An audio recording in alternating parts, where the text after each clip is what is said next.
Welcome to All Bodies on Bikes, the podcast, where all bodies are good bodies, all bikes are good bikes, and all rides should be celebrated. All Bodies on Bikes is a movement to create and foster a size-inclusive bike community. So join your hosts, I'm Maggie. And I'm Marley.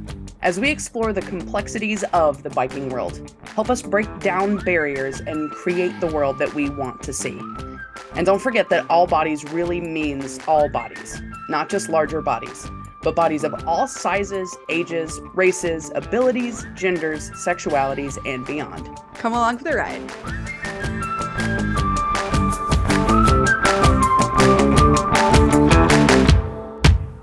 Hello, and welcome back to the All Bodies on Bikes podcast. I am super excited for today's guest, and it's just me today. Maggie is currently at work. Well, I guess I'm at work too, but different kinds of work. So today's guest, I discovered on Instagram and have been following their work for quite a while now, and they just had like a massive victory, which we're going to get into in the conversation. But I slid into their DMs and said, "Hey, do you want to come on the show?" And it's been Great. mutual fanning over each other for the last 5 minutes. So without further ado, I'm so excited to introduce you all to Sebastien Sutherland. Sebastien Sutherland, they, them, is a cyclist, consultant, community activist, and drag king, originally from Scotland, based in Amsterdam in the Netherlands. They've been cycling for over 10 years and advocate for better representation, diversity, and access in cycling. They believe getting on a bike can change people's lives for the better and that everyone should feel welcome to cycling and be a cyclist. Sebastien is an active member in their local community, and they have been the founder of new initiatives that push change locally and further. They founded one of the first LGBTQIA plus cycling clubs in the Netherlands, Queer Wheels, which we'll talk about. They run one of the largest pride rides in Europe, and they're also an inclusion consultant and actively support brands, local sports organizations, and events to educate, guide, and create frameworks which support more people in cycling. They strongly identify with all bodies on bikes and believe there is still a lot to do in cycling for equity in the industry. They believe that now is the time for cycling to create change and to grow. Welcome to the show, Sebastien. Hey, feels so weird to hear that back. It's always such a surreal thing. Like, Yeah. I get asked for bios all the time, and I have a bio now that I give, and even still, it's like such a weird thing. But you're doing some incredible work. Thanks. Yeah, I like we said, I am a massive, massive fan, and this feels extremely surreal. Thank you so much for having me. You're welcome. And you're in Amsterdam, is that correct? I'm literally sitting in my room in Amsterdam. Yeah. Nice. Amsterdam is one of my favorite places in the world. Really? Yeah, I got to, in my previous life in corporate America, I used to get to travel a lot for work. Really? Yeah, and so got to go to Amsterdam probably 5 or 6 times. And I'm not gonna Wow. lie, like the first time I was like, oh, this is cute, but I just stayed in like the tourist area. And then after that, I stayed in Harlem and like took the little ferry over to, is it North Amsterdam? Yeah, just Nord. Yeah. Yeah, Mhm. Nord, where there's like all the cool art and cycling and like Yeah. it's Yeah. such an incredible place. So you're very lucky to live there. Yeah, I feel extremely, I mean, yeah, I feel extremely very privileged to live here. It's a beautiful place to live. And yeah, I mean, I grew up in the west of Scotland, which is the weather's kind of similar. So it's not as if I'm worried about the weather. And I just think it's beautiful all year. And with the cycling infrastructure and just the quality of life, it's a great place to live. Yeah. Yeah. And the cyclocross scene. Yes, the cyclocross scene is really cool. It's also, I mean, there's a little bit of the cyclocross scene in the UK. It's getting bigger, I think, as a local sport. It feels more accessible than other types of cycling, I think, to some people. But it's massive here in the Netherlands. And the funny thing was when I started doing cyclocross racing, I did a little bit in the UK and I did okay because there wasn't that many people there. But my first race here, I was lapped by children. Which is Relatable. yeah, really yeah. And I think, okay, right, the Dutch and the Belgians are pretty good. So Yeah. It's like they're born with a bike under them and it just yeah, it becomes literally. part of them. Yeah. Well, let's Yeah, dig into it's your true. work a little bit. Mhm. So as I mentioned in your bio, you started one of the first LGBTQIA plus groups in the Netherlands. Mhm. Can you talk about, what inspired you to start that, and maybe some of the challenges you faced in that? Well, a lot of the things I do are born out of my own necessity or my own want, because I want to cycle in a safe space with more people like me. I want to cycle in a space that's more fun, open to other people. And when I first moved here, it's just before Corona, so everything was a bit weird. And then after the couple of quarantines we had here as well, we had a little bit more than other places when things open up. And I was really looking for a queer-centered, very inclusive space.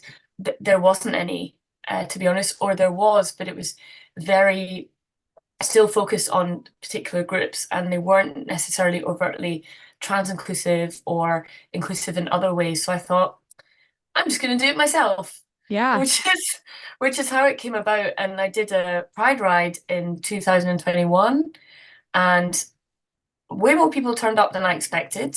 I don't think there'd ever been a larger Pride ride in Amsterdam just during Pride, myself that I just ran, and everyone was saying we would like to do this more. So that's how Queer Rules was born, and now it's kind of evolved. And now we have a home at We Are Queer Gym, which is the first queer ally friendly, because it is open to allies, but it's the first queer gym in Amsterdam, the second one in the Netherlands, where it's focused on LGBTQ plus people, which is super cool. It's called We Are Queer. That is incredible, and we'll definitely include a link to that. You Yeah, made me think of something. It seems like allies are often very supportive, and that's how my journey into the queer world started. Was like, yeah, yeah, I'm an ally. I think because I was like almost afraid to come classic. out. Yeah, Yeah, and that part of was me me. wonders, and obviously, like, there's no answer to this, and I can't. But I think everybody's a little queer inside, and sometimes it just feels Yeah, safer to be an ally. I always think it's why safe spaces are so important for you to be able to have permission to explore. Yeah, yeah. Well said. And I love that you took the ambition and just kind of ran with it. I think there's so many folks who are waiting for permission or waiting for somebody else to start an initiative. So great job on that. Thanks. How frequently does Queer Wheels ride? What is it a membership based thing? Tell me about it. Well, Queer Wheels is we've changed a little bit. So now we really have a kind of season, which is exciting. So we generally run rides regularly between May and September or October, depending on how global warming is, because it was really warm in October last year, so we kept the rides going for longer. We do rides for all levels, as much as I can. I only have a couple of other ride leaders. It's still quite small at the moment. I was looking for more. And we run rides I call chill rides and social rides. The chill rides are really focused on having a low barrier to entry, being really chill and designed as the most inclusive space possible, where it's really designed for people who would like to get into cycling, or who are new to grip riding, or who really experience other barriers. Obviously, it's from the community anyway. So I do those a couple of times a month, and then we're going to have more social rides this month where they're a little bit faster for people who have a little bit more experience. And we're going to do a variety of stuff within those on the road, maybe a little bit of gravel. But it's really just helping people to get into cycling, because the barriers that I faced coming into the sport were crazy. And I wasn't out at the time as trans, I was openly queer, but I only really was able to come out the second time, the second cupboard, that I don't believe in the wardrobe, but in my kind of early mid 20s. And you know, even before that, there was a lot of barriers for me getting into it. And I just want to try and take some of that away, because I don't want anyone to have the same experience that I did and still do, like you obviously experienced as well. Yeah. So that's what we try to do. But it's really getting people into the sport and showing it's okay if you don't know everything, but we're gonna learn together. Yeah, that's really, really cool. And I'm sure folks are so grateful for that. And obviously, so this next question, respecting people's privacy is super important. And maybe Mhm. you've got some personal anecdotes you can share. But do you have any stories from folks who, attend Queer Wheels or that are in your community that highlight the importance of creating these safe spaces within the cycling community? Yeah, I think I've got so many that it's hard to pinpoint. Um, yeah, I'm trying to think of one that would be extra special, but the thing is about Queer World is that we really get a whole bunch of different people that feel so restricted in where they can go and how they can get into cycling. And every week or every time I do it, there's always somebody new who is so frightened and almost didn't show up. And that's the thing, it's that you almost don't even show up because you really don't feel that welcome.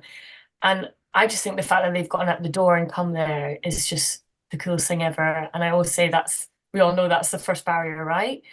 I think obviously we're going to speak about the race in a bit, but the most recent thing that I think is so important is ahead of the cyclocross race that we're going to discuss, which was the first cyclocross race in the Netherlands to have a non-binary category, one of the first cycling races in the Netherlands, actually the first cycling race in the Netherlands ever to have a non-binary category.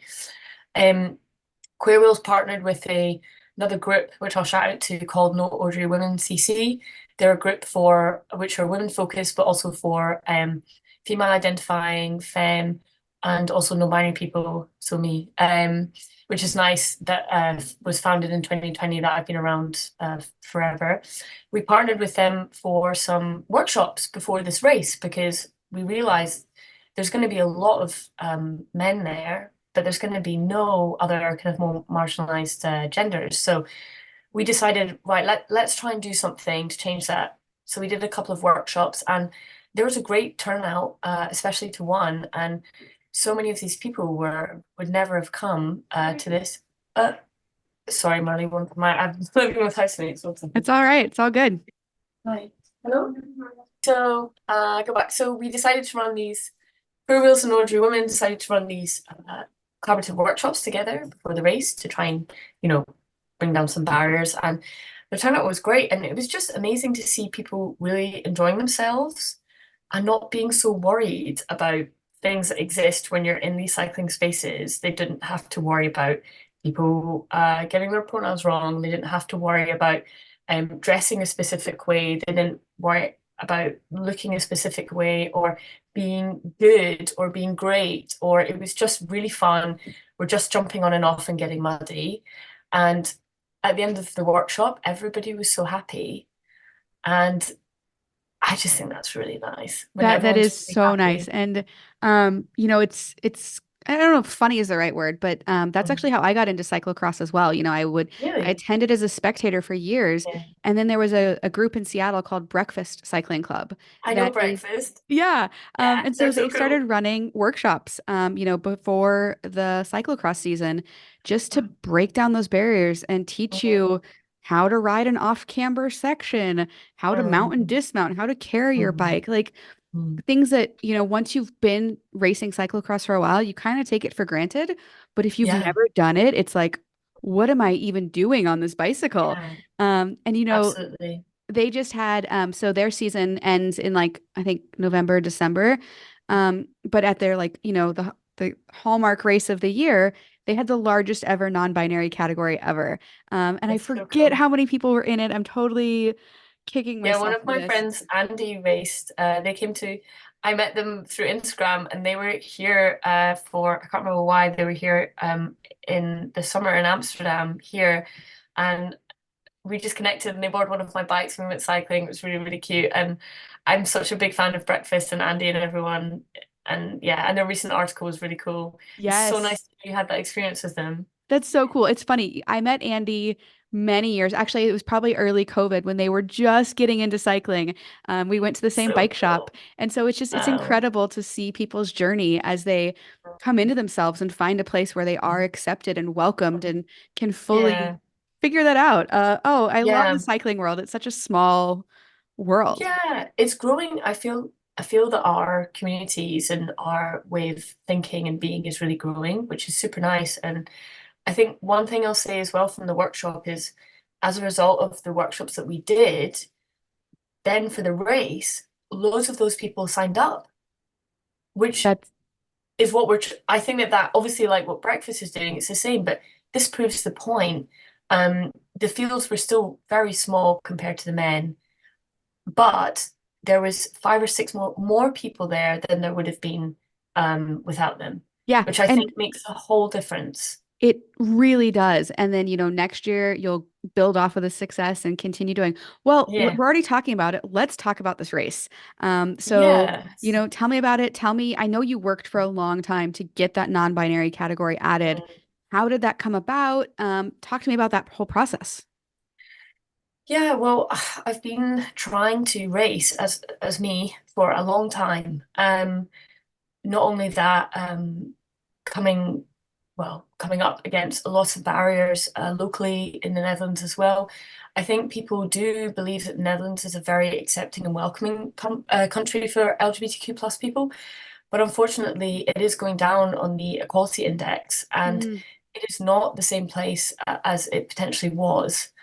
And I believe that, a lot of people think that with the gay marriage rights coming in, that was the world problem solved when it came to LGBTQ plus people. But obviously, we're now seeing, like everywhere in the world, there's a lot of prejudice, misinformation, and resistance against, for example, trans inclusion and non-binary people. So, yeah, among many, many other things that have issues to the Netherlands, despite it being a great place to live. Yeah, obviously, I'm privileged in a lot of areas that other people aren't. So it's been a long slog, and with the racing, I'd actually been petitioning. This race was organized by Rafa. I work for Rafa Amsterdam in the clubhouse just as a supervisor, but it's a really nice part of my life, which I really enjoy. Rafa Amsterdam did it in collaboration with Mats, which is another local cycling store.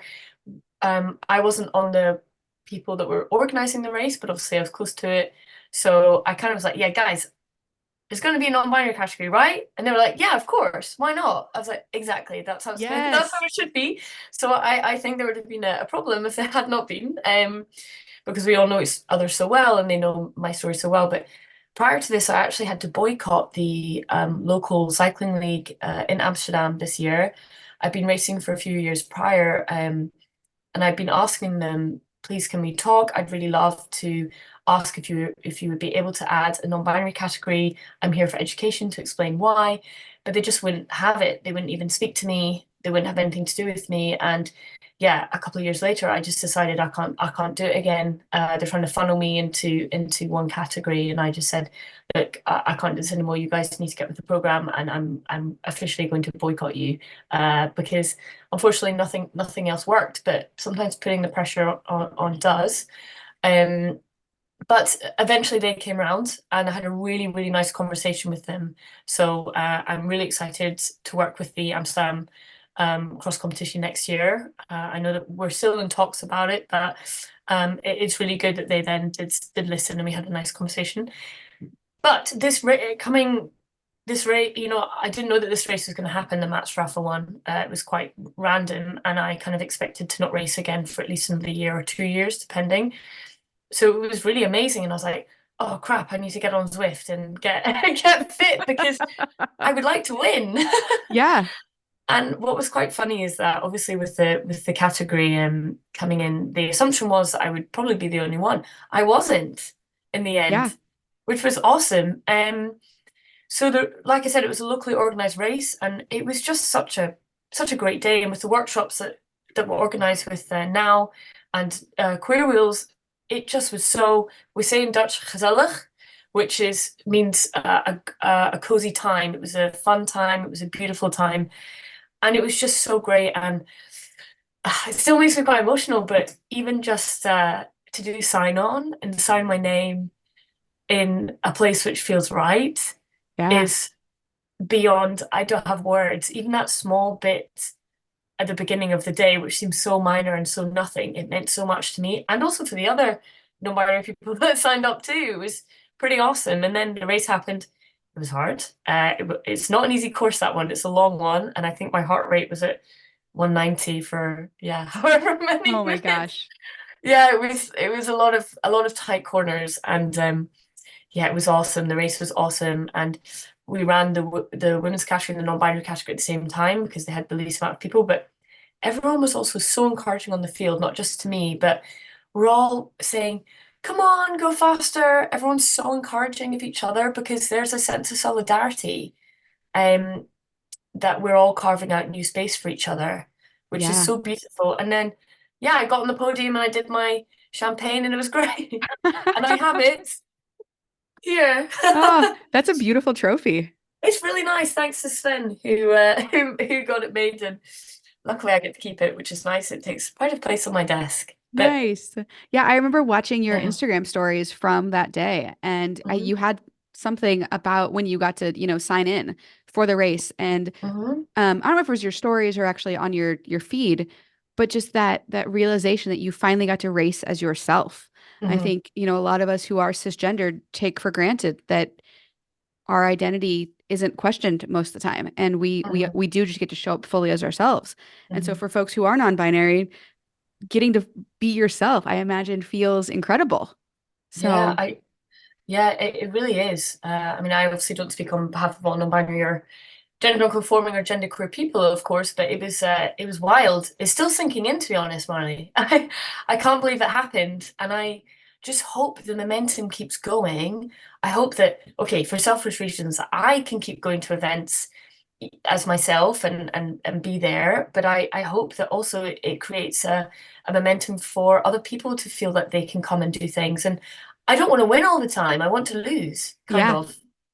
kind of, kind of. My I friends would mean, say, maybe that's not true, Seb, but I don't want to win all the time. I want other people to come and beat me, and yeah, you I want want people to to compete really, against. yeah, I want to compete, and that's the other thing as well. But it just means so much to not have to hide. I spent so much of my life pretending I was somebody that I'm not, and that was really hard. And to not have to do that in a sport that I love is amazing. Yeah. It reminds me of Abby Robbins, who is a non-binary cyclist here in the United States. We had I'm them on the such a big show. fan. Yeah, Abby is so Abby, incredible. I love you. Today's actually Abby's birthday. Happy birthday, Abby. Is it your birth? Abby, happy birthday. Yes. Felicitaires. I'll have to So text them cool. after this and make sure they listen. Yeah, they're so awesome. But Yeah, when they we, really also, seeing Abby also gave me more permission as well. And that's why it's so, I mean, I was doing the stuff here already, but seeing Abby do their thing made me be more open online because it made me realize, okay, we've kind of, what I felt that it's important to do this. So yeah, thank you, and Abby. I'm sure folks are seeing you and saying, "Oh, I can do this. I can be myself."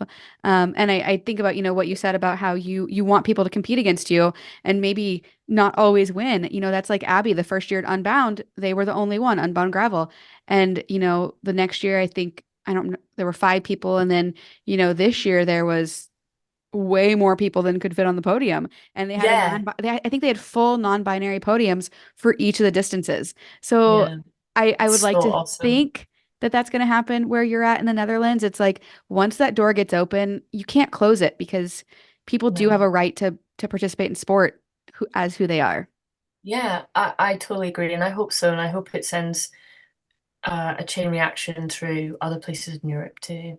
Yeah. Well, kind of on that note, how can the cycling community at large, whether we're cisgender or queer or non-binary, whatever, how can we be more welcoming and supportive of marginalized groups?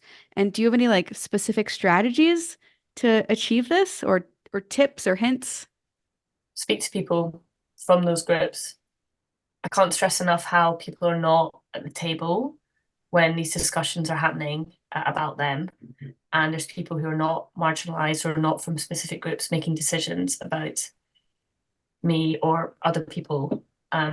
You got to speak to people because you'll never know what they want or what the best thing is. And diversity is power, knowledge is power, and having more voices, more ideas at the table creates a really beautiful, knowledgeable, and equitable community. Yeah. Yeah, very well said. So as I was researching you, I always kind of feel like a creep because it's like I'm creeping on your Instagram, I'll I'm get it. Googling you, I I'm creep looking at on your you all the time, Marley, in the most fan personing way. Exactly, exactly. But one thing that I saw is, your hope is to help other folks become, quote unquote, serious cyclists, or, just folks who are really involved and passionate about that. Mhm. You've talked a little bit about, the barriers, but what advice do you have for folks who, might be facing those barriers, or Mhm. who are, in marginalized communities, Mhm. um, to feel more welcome in the sport or to become more involved? Mhm. It's a really good question. I think back to the idea of what is a cyclist or what is a serious cyclist. To me, the idea of what a cyclist is has changed Mm, and is continually changing because more people are claiming that in a good way, in a really positive way, because being a cyclist isn't doing the Tour de France anymore. It isn't knowing everything about every single pro cyclist anymore. It isn't riding on the road. It isn't necessarily doing 100K. It isn't riding and suffering. The idea of being a cyclist is so open, and you decide yourself if you're a cyclist.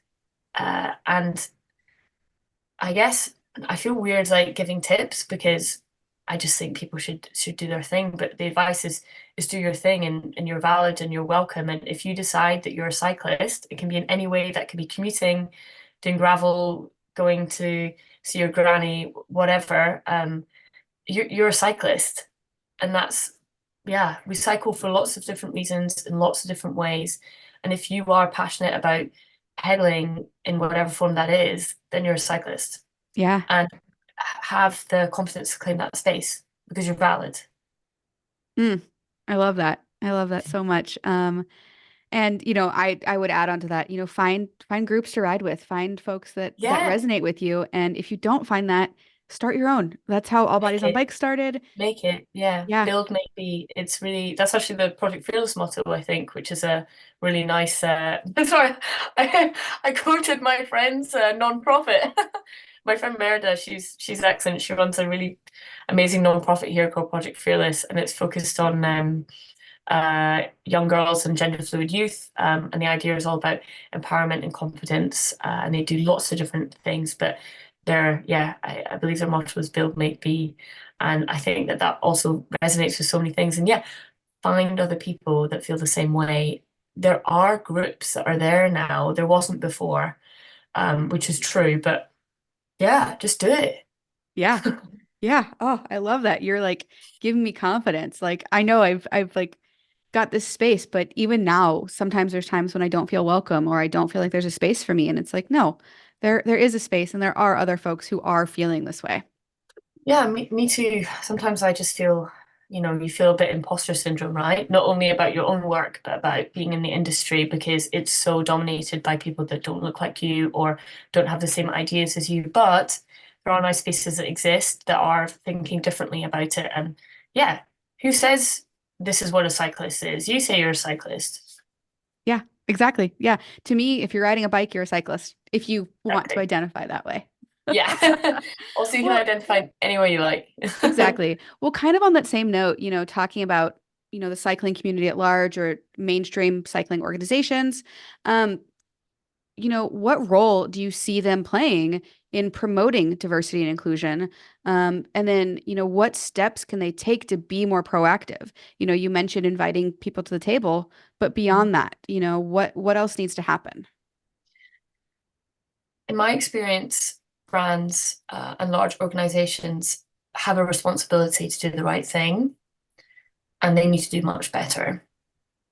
There is not enough authentic, enthusiastic investment in this subject within the industry, and we need to get with the program. Otherwise, cycling is not going to be moving forward into the future in a way that is keeping it alive.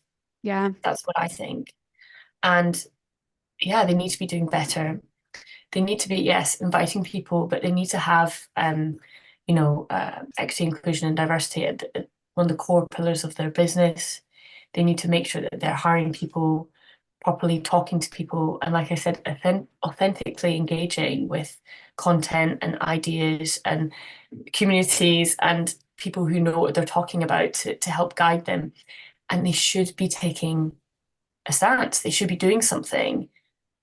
We can't just be afraid of social media or things, because at the end of the day, people are always worried about whether they're a good person or not. I think that's why we are always worried about what we're doing in life, whether we're on the right side of whatever this is or history.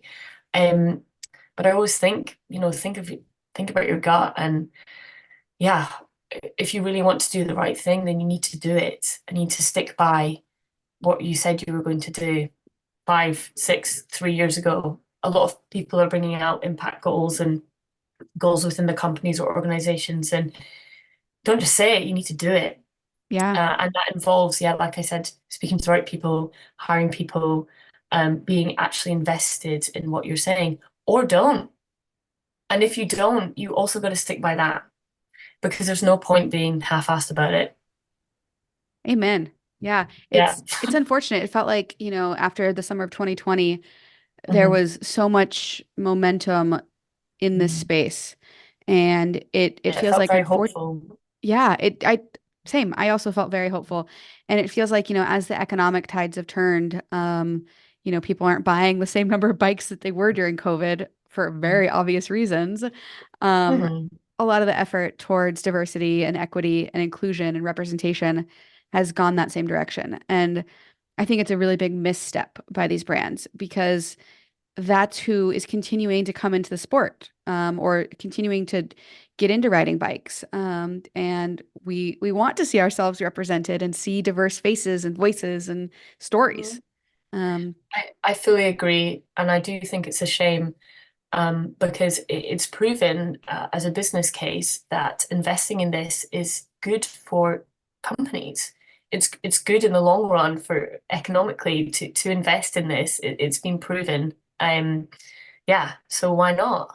yeah, yeah. If If you're Maggie was frightened, here, or yeah, it, and if you're it, frightened, it's because you don't know enough, so you need to educate yourself. So. exactly. Yeah. If Maggie was here, they would say stupid is loud. And I think a lot of companies are afraid of those loud voices, but those are often, Mhm. the minority, of what people are actually thinking, but they're stupid and they're loud. But they Yeah. get a lot of attention. Yeah, it is unfortunate. I mean, obviously, you yourself will really understand the tidal wave of discrimination online, and those voices are very, very loud. But if you actually look into it, they're all just bots or fakeness or people who are just trying to stoke hate, which is unfortunate. Yep. But if more brands took the time to actually speak to us and have a look at what's actually happening, they'll realize that it's not as scary as you think, and it's only scary because you don't know how to handle it, because yeah, you haven't done the time to educate yourself. But I hope that in the future that this will be better and that people will invest in it, because yeah, it's good for the companies. Yeah. Well, that ties in really beautifully to my next question, which is, looking ahead, what are your hopes and aspirations for the future of queer representation and participation in cycling, both in the Netherlands and globally? Hmm. Well, I want to have a nice world where everyone's nice to each other. I think that's like the underlying thing that everybody wants, right? But obviously, that's a very bit of a pipeline dream.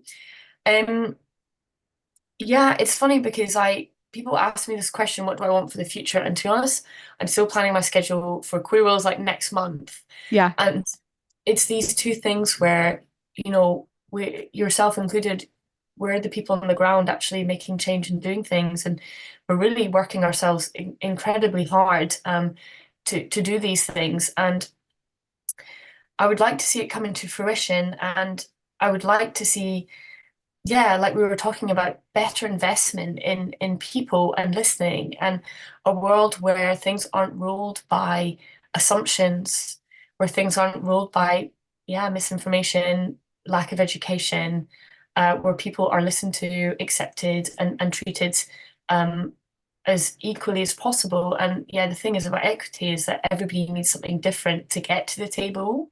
Not everybody if you give everyone a bike, not everybody's going to be able to ride it. You need to figure out, does this person need a different type of bike? Has this person, do they even know how to ride a bike? And I think getting to a stage where we're actively thinking about that, and that it's not just an afterthought, that it's within the first thoughts of what we're doing as people, as cyclists, as brand ambassadors, as brands, as companies. That's where I want it to go. I want it to be one of the first thoughts, not an afterthought. And I would like to see more investment in us as, when I say real cyclists, I mean people who like to ride their bikes. Not real cyclists isn't like the pros, because the pros, while I love racing and I have a lot of respect for pro cyclists, they don't make up a large proportion of the population of cyclists in the world. We do, and we should be listened to more. Amen. And yeah, I'd like Career Wheels to grow. I'd like to keep going with Career Wheels, and I'd like it to grow, but yeah, in a way that feels nice and organic. Yeah. Well, it sounds like, I mean, that is so admirable. And like, your heart feels so pure to me. I want to talk, selfishly a little bit. Obviously you are a very talented rider and you train and all that. Do you have any, goals to become pro, or where would you like your cycling career to go? Oh my God, I've never, that's so funny. Someone else asked me this recently, and I was like, me going pro? Go on. But like, because there's representation matters. If you can't see it, you don't think you can be it.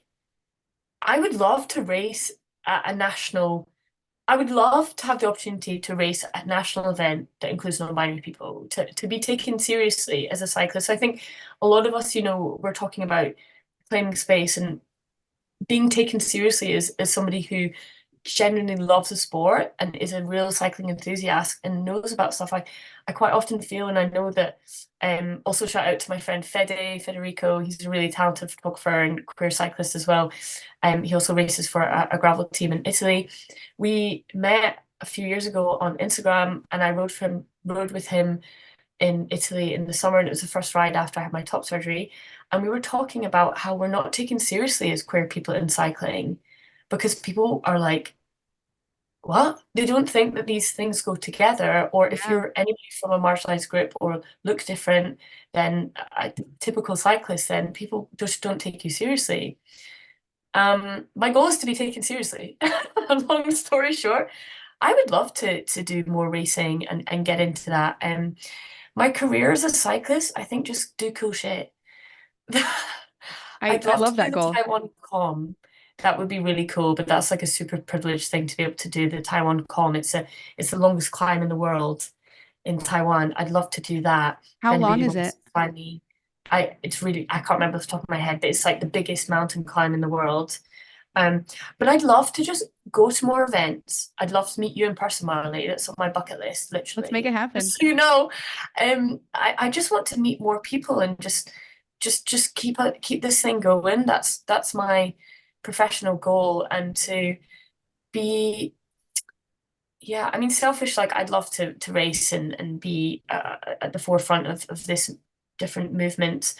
But I think I just want this to last. I want this to have a legacy, not just for myself, but I want this to be ingrained in the DNA of the cycling culture and local cycling scene. Sorry, that was very long. But No. there are my professional goals, I think, just to make it better Yeah, and no to need to leave it apologize. better. Yeah, dream big. And I think, by speaking it out into Yeah. the world, I hope that people hear you and hear your story and think, yeah, I want to support Sebastian. I want to bring them onto the team or whatever that might look like. So I guess speaking of that, are there any sponsors you want to shout out? Yeah, I had some sponsors I'd like to shout out. Firstly, I'm Pro. Um, they do support me so much. They're an amazing brand, and I actually just I met someone at a photo shoot that I was doing that used to work for them, and they put me in con and they just asked me about my story. Um, Everybody on that shoot, nobody had ever met a non-binary person, so I was quite new, and we were on the photo shoot, and we were having a call at 4 a.m.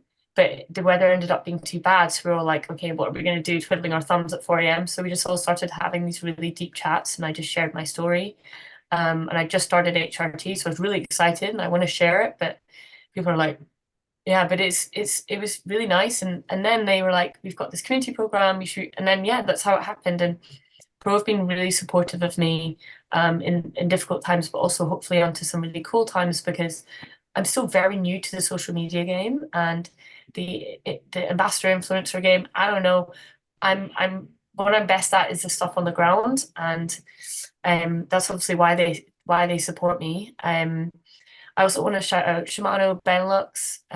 They're super nice guys, really nice people as well. Also loads of nice ambassadors, and they really also believe in the mission of, you know, getting more people out on bikes in the world. And I love that about Shimano. It feels really pure and really nice. Um, I'm gonna which is interrupt saying you. something because yeah, quite a lot of these cycling brands you're not sure about, but I really believe in their mission and it really feels aligned to me. And obviously I work for Rafa, but Rafa's cool and it's changed a lot. I'll freely admit I wasn't always a big fan of Rafa. Yeah, I'm currently not a big fan of Rafa, because Yeah. they don't make my size. They And don't. We're not size inclusive. yeah, Absolutely not size inclusive. We're well aware. I say we as if I represent Rafa. I don't, by the way. I don't represent Rafa. I don't speak for Rafa, just so everyone knows. yeah, But just yeah, crossing the T's, dotting the I's. yeah.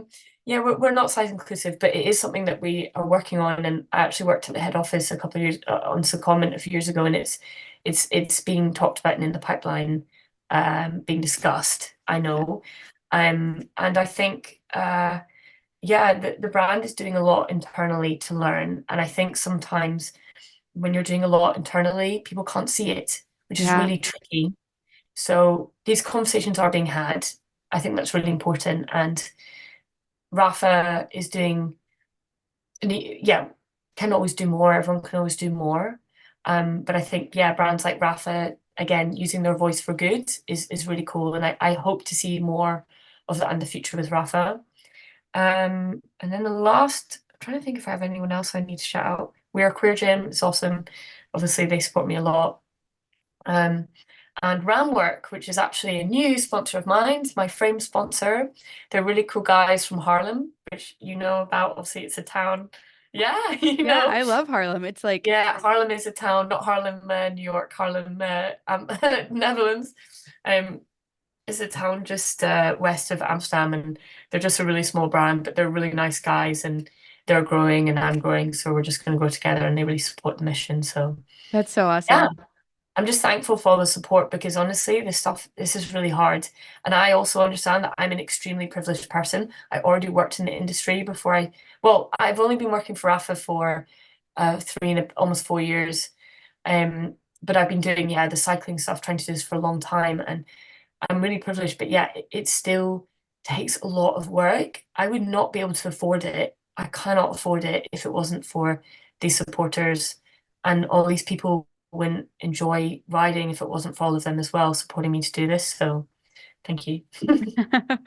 I'm honestly in the exact same boat. And it's kind of cool because I also work with both Pro and Shimano. So Yeah, shout out to both of those brands for, supporting different people than your yeah, typical pro cyclist.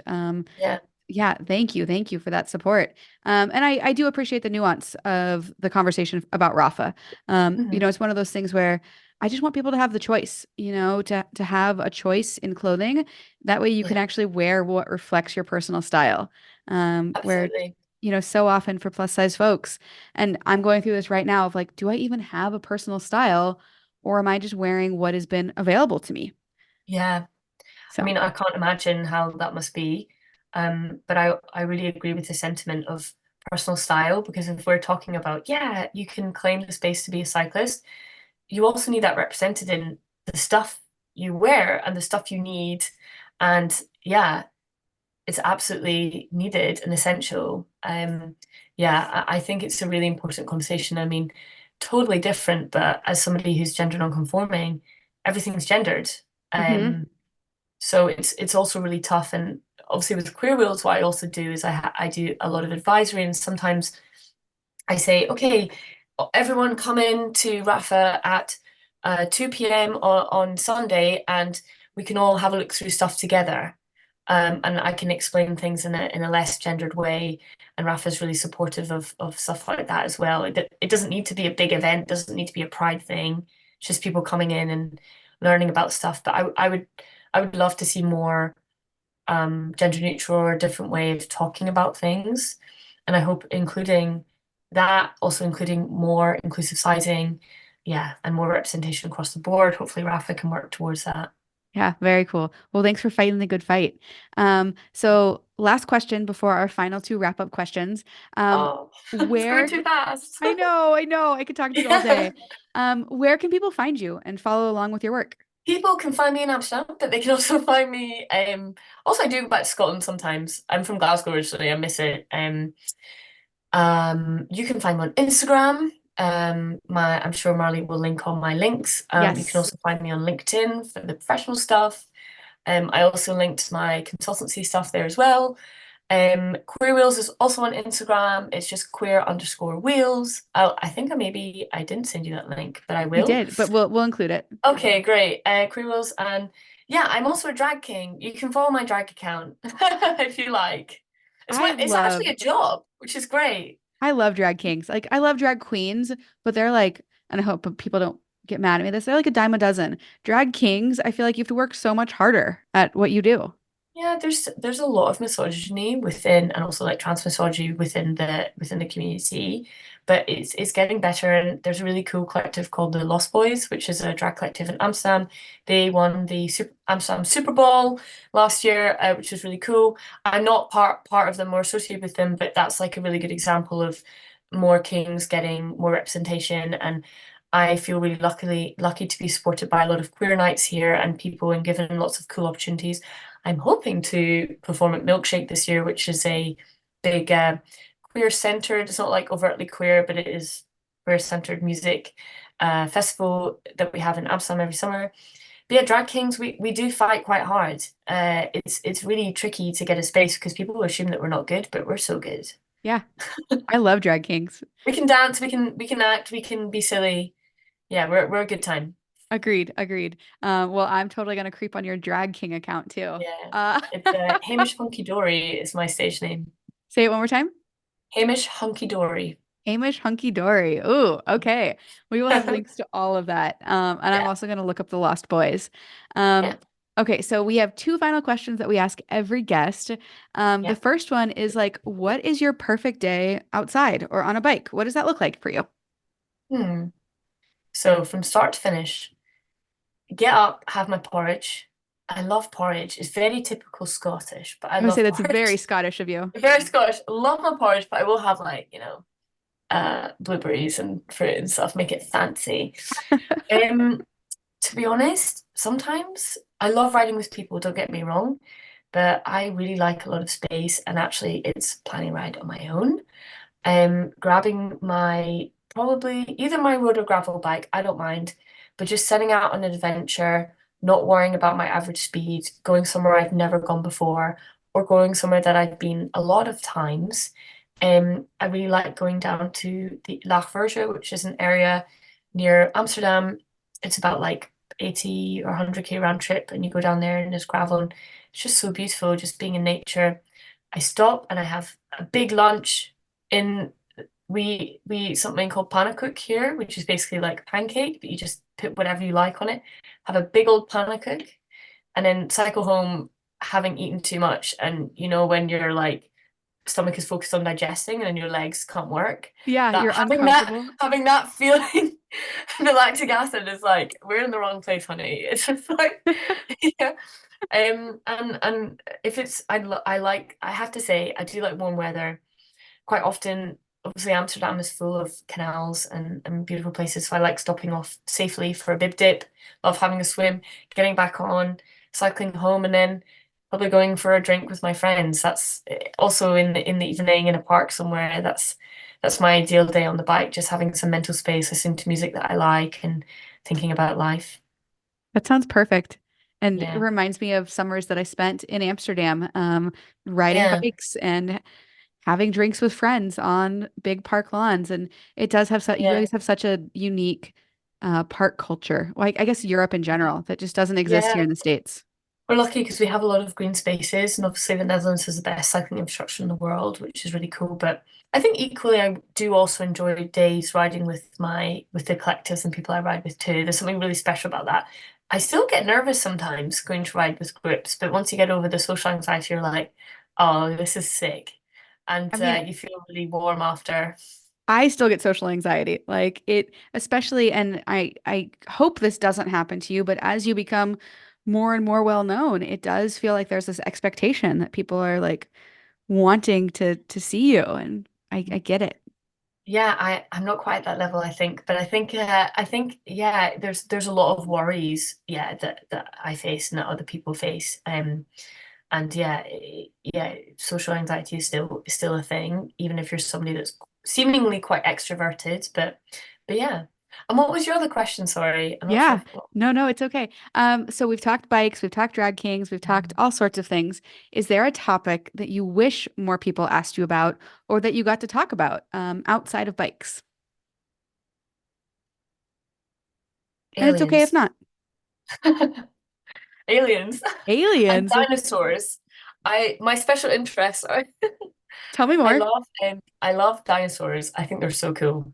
Uh, and yeah, aliens, I think the concept of aliens is really great. I would love to talk about like dinosaurs and the earth and things like that. I love science and discussing that as well. I wish more people would talk to me about dinosaurs. I will talk to you about dinosaurs any day. Do you have a favorite dinosaur? I kind of really love a triceratops, but Okay. if anybody is now I'm getting to that age where it's like I saw a meme the other day that was like, if you see this movie, you need to book an appointment to have your eyes tested because you're that old. And it was The Land Before Time. And I was like, Yeah. oh my God, I'm that old. I'm not I'm 30 in May and I still think that's incredibly young. But I The Land Before Time really inspired me. So I also love the long necks. Mm, Yeah. yes. Yeah. Oh, that movie. Actually, there was like 20 of them. There So were many. so many. My grandparents had them all on VHS, and I loved them. It was really my childhood was Land Before Time and cycling with my granddad. I love that. I love that. Yeah, Well, Sebastian, this has been an absolute delight getting to know you, getting to hear your story. And I hope we get to ride bikes sometime together.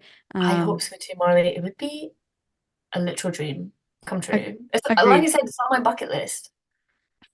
I'm so But thank embarrassed you and so honored at much. the same time. Yeah, thank you so much for having me, and thank you so much for the work you do. I think that it's such a thankless task, and yeah, I know that it's really hard, and obviously I will never be able to understand from your perspective, but I just think you're so awesome.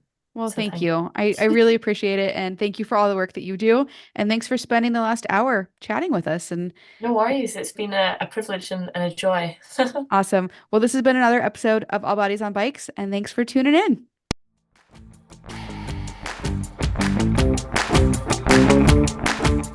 This is an All Bodies on Bikes podcast powered by Feisty Media. The show is produced by Maggie and Marley and edited by the team at Feisty Media. Thanks for listening.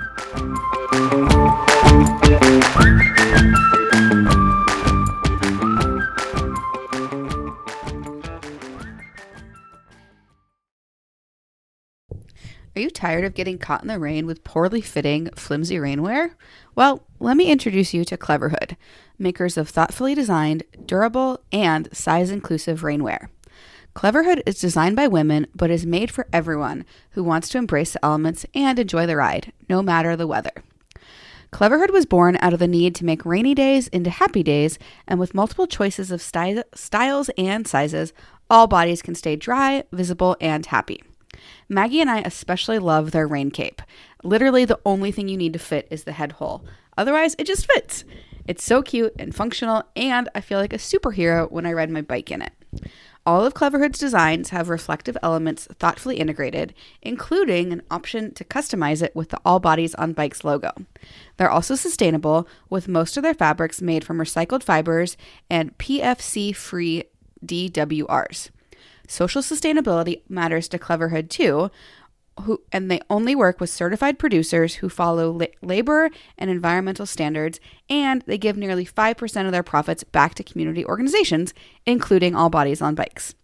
So whether you're commuting on a dreary morning, walking your dog in the rain, or waiting for the bus, Cleverhood is a great option. And remember, you can use the code ALLWEATHER for 15% off of your order.